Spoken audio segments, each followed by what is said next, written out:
వారి ఉన్నత విద్యను ప్రోత్సహించడానికి ప్రభుత్వం నడుం కట్టాలని చెప్పేసి తీర్మానం చేస్తూ ఉన్నాం.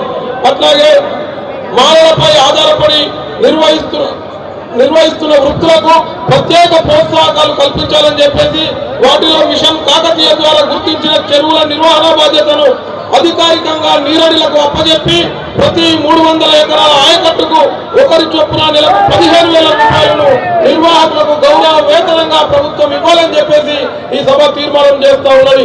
అట్లాగే ఎస్సీ ఎస్టీ బ్యాంకుల ఉద్యోగాలను తక్షణమే ఖాళీలను గుర్తించి నింపి దళిత యువతకు ఉద్యోగ అవకాశాలు కల్పించాలని చెప్పేసి కూడా ఈ తీర్మానం చేస్తా ఉన్నాం. ఎస్సీ కులాల్లో ఇప్పటి వరకు ప్రభుత్వ ప్రయోజనాలు పొందినటువంటి వారిని గుర్తించి వారి కొరకు ప్రత్యేక అభివృద్ధి పథకాల రూపకల్పనకు సిట్టింగ్ జడ్జి చే ఒక కమిషన్ ఏర్పాటు చేయాలని చెప్పేసి ఈ సభ తీర్మానం చేస్తూ జై భీమ్ జై మాల. మాలలు ఇల్లు దాటి బయటకు రారు, మాలలు ఎవరు చైతన్యపరచలేరు అని మాట్లాడిన వాళ్ళకు సమాధానంగా మరి మేము మాలలం కాబట్టి మాలల దగ్గర మీలాగా మరొక దగ్గర కాలు మొక్కలు మా జాతి బిడ్డ కాబట్టి బాబాసాహెబ్ అంబేద్కర్ గారి అభ్యున్నతిలో ఆయన వేసిన పాటల్లో నడిచి పారిశ్రామికవేత్తగా ఎదిగింది కాబట్టి ఈ జాతి మీద ప్రేమ ఉన్నది కాబట్టి ఆయన మా కోసం ముందుకొచ్చిన విషయాన్ని మనువాదుల సంఖ్యలాక్కున్న మనువాదుల పక్కలాక్కున్న వాళ్ళకు తెలియజేయాలి. ఏదైతే దుష్ప్రచారం ఏదైతే వారు చేస్తున్నారో మన మానవుల పైన మనం దోచుకున్నామో మనం నిధులు తీసుకున్నామని మనం ఎప్పుడు కూడా ఎవరు నిధులు తీసుకోలేదు. మన బలంతో మనం ఏదైతే కష్టపడి మన మానవులందరూ కూడా మంచి పేరు సంపాదించుకున్నాం.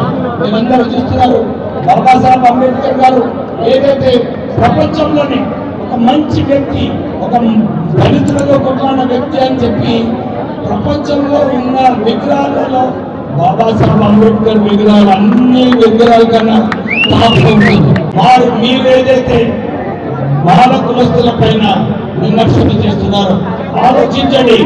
ఇంకా ఊరుకోరు, ఎందుకంటే అందరు మాలలు కూడా ఇది అనుకున్నారు. ఇది ఒక సమయం వచ్చేసింది, మనం అందరం కూడా కలిసి మనము ఒక ఐక్యంగా ఉండి మన హక్కులు మనం సాధించుకోవాలని చెప్పి మాలలందరూ కూడా ఇదే నిర్ణయానికి రావడం జరిగింది. నేను అన్ని పొలిటికల్ పార్టీస్ లో చూశాను, మాలలకు చాలా చిన్న చూపు ఉన్నది. ఈ కార్యక్రమంలో అందరూ కూడా వచ్చినందుకు పేరు పేరున మీ అందరికీ కూడా ధన్యవాదాలు చెప్తూ జై భీమ్ చెప్తూ మీరందరికీ కూడా భరోసా ఇప్పిస్తూ మేమందరం కూడా మీ ప్రజాప్రతినిధులు, సంఘాలు, ఉద్యోగస్తులు మేమందరం కూడా మీతో ఉన్నాము, మీ హక్కుల గురించి కొట్లాడతామని చెప్పి మీకు భరోసా ఇప్పిస్తూ ముగిస్తున్నాను. జై భీమ్ జై మాల. ఒక్క విజ్ఞప్తి అందరికీ, మీరందరూ కూడా కొద్దిగా నిదానంగా వెళ్ళండి. ఇది ఒక చారిత్రక సందర్భం.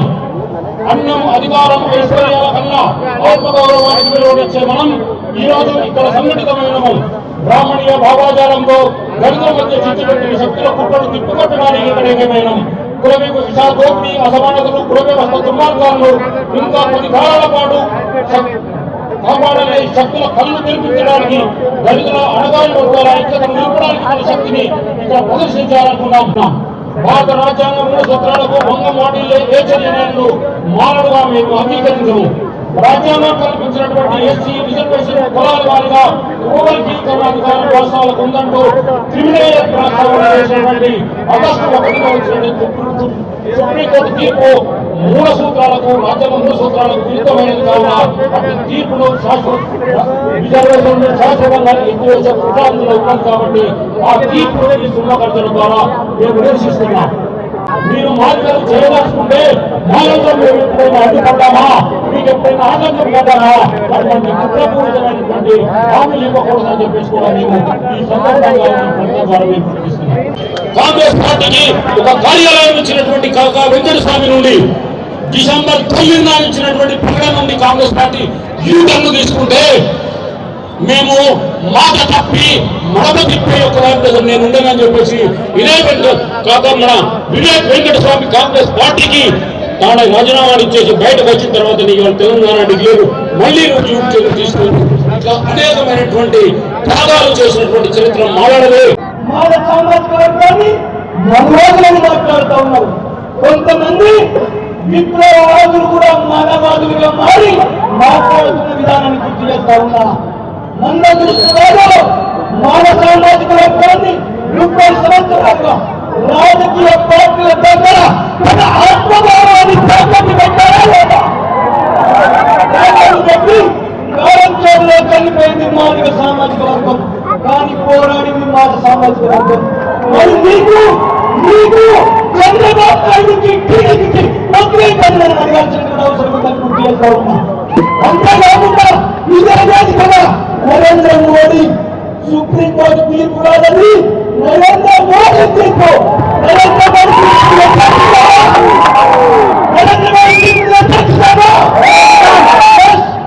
ఇక్కడ మాట్లాడి సుప్రీంకోర్టు చంద్రచూడు దగ్గరికి వెళ్ళాడు. చంద్రచూడు గణపతి ఉత్తరాలకి ఆయన ఇంటికి ఎలా వెళ్తావు? సుప్రీంకోర్టు అంటే ఈ దేశానికి సుప్రీం కదా, మరి ఎందుకు నువ్వు వెళ్ళావు అంటే అది సుప్రీంకోర్టు తీర్పు కాదు, చంద్రచూడు నరేంద్ర మోడీ ఆడుకొని ఇచ్చిన తీర్పు విషయాన్ని గుర్తు చేస్తా ఉన్నా. మీకు సమాజం అంటే ఉన్నదా? మీకు రాజకీయం అంటే ఉన్నదా?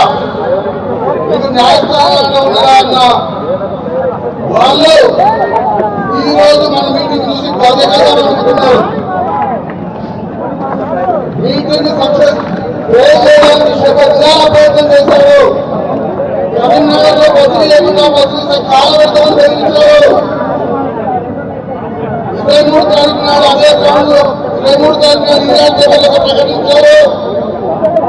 ఇదే గ్రౌండ్ లో వాళ్ళ మీటింగ్ నేను అబద్ధాలు చెప్పాను. ఇంకా 30 సంవత్సరాల నుంచి అబద్ధాలు చెప్తూ బతుకుతున్నారు. ఇంతకాలం వాళ్ళు చేసిన అబద్ధం ప్రచారాలను ఎత్తుకొట్టడానికి మన సభ పెడితే మీరు సభ ఎట్లా వేశారన్నారు. అంటే సభ పెట్టే అప్పుడు ఒక్కరిగా ఉన్నదా? ఇంకా పేటెంట్ రైట్ ఏమన్నా ఉన్నదా? మాకు లేదా హక్కు? మాలలో సంఘటితం చేయడంలో చైతన్యపరచడంలో ఎవరికి తీసిపోరు.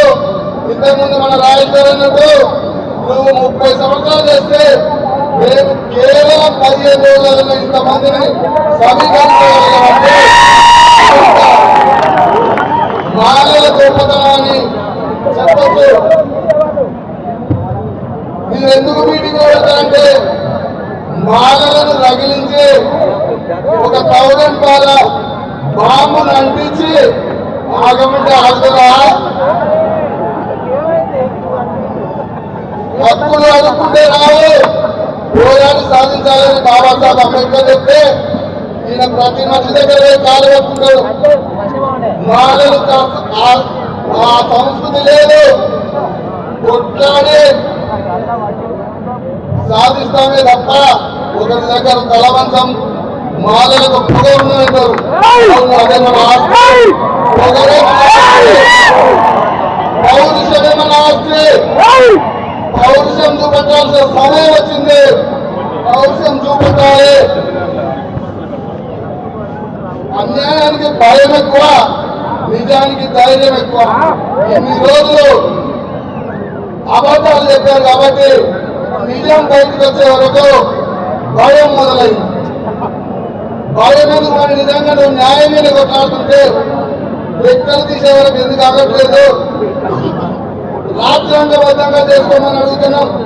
రాజ్యాంగబద్ధంగా చేసుకోవడానికి ధైర్యం ఎందుకు లేదు అంటే ఎంతసేపు చేసిందంతా అబద్ధాలు కాబట్టి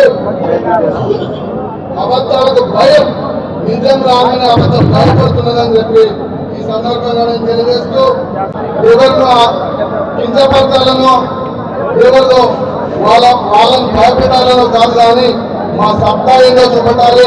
ఈ సత్తా ద్వారా రాజకీయ పార్టీలు ప్రభుత్వాలు కూడా మమ్మల్ని తక్కువ అంచనా వేయకు, మమ్మల్ని గెలుపొద్దని చెప్తున్నా. అందరం ఇదే కాటాలని చెప్పి మరొక్కసారి పిలుపునిస్తూ సెలవు తీసుకుంటున్నాను. జై భీమ్.